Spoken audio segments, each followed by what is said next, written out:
Have you ever had the experience of being pricked by something? Like tiny shards of broken glass, a splinter from a disposable chopstick, or maybe a pencil lead? Doctor, do I have lead poisoning? Do I need an amputation?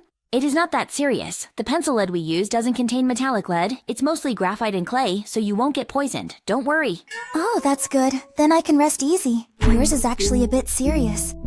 Although these things that get stuck in you aren't toxic themselves and generally won't affect your overall health, they can cause real localized damage to your skin. When you accidentally step on a tiny shard of glass, your intact skin barrier is pierced, creating a small opening. Your skin immediately sounds the alarm, causing you pain to let you know you're injured and need to treat it right away. So you quickly endure the pain to pull out the larger glass shards and then simply disinfect the wound. Who taught you to disinfect it like that?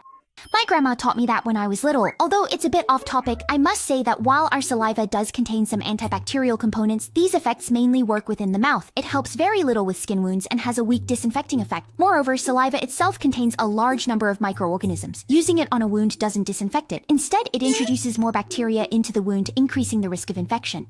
The correct way to disinfect it now is to first rinse it thoroughly with saline or running tap water, and then use a mild disinfectant like iodophor to clean the skin around the wound. In this case, most of the germs brought in will be eliminated by your treatment. Even if some remain, your immune system can take care of them.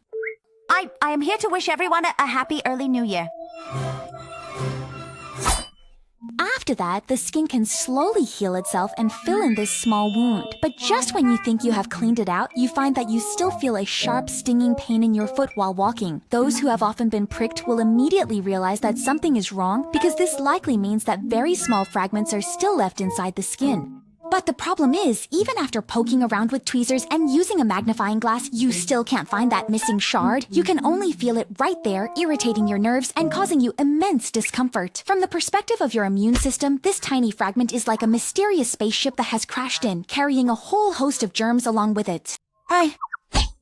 Although they don't recognize the glass, they are very familiar with the germs clinging to it, so most of the time the immune system can skillfully trigger inflammation and eliminate them, and your skin will gradually return to normal after being red from inflammation for a while. But sometimes the number of germs brought in is too high, their combat power is too strong, or they are of such strange types and complex origins that the immune system gets a bit overwhelmed.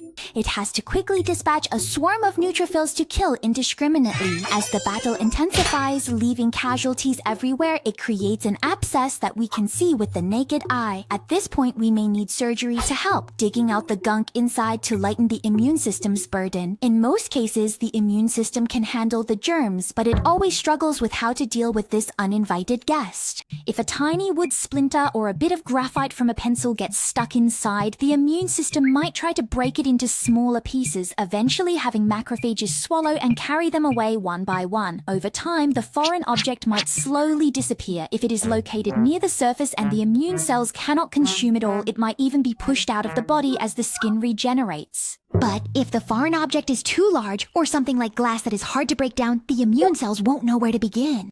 Forget it. This thing is a bit spicy. The immune cells are now very anxious. They cannot remove it, and it is hard to tell if this mass is harmful or if it might secretly release something to poison the surrounding cells when they are not looking. What should they do? Different immune systems will make different decisions at this point. Some immune systems decide that this foreign object looks harmless and probably won't cause any trouble. I've calculated it. This is a shadow fallen from the heavens. It looks like an ordinary stone, but it carries the destiny of the sky. It is a stone of good omen. I will leave it be for now. Then this thing might just stay in your body forever with no local inflammation, and the skin will look normal again. But some people's immune systems are extra cautious. They don't trust it at all and see it as a threat. If they can't digest it or push it out, they'll at least build a protective barrier to isolate it from the surrounding healthy tissue.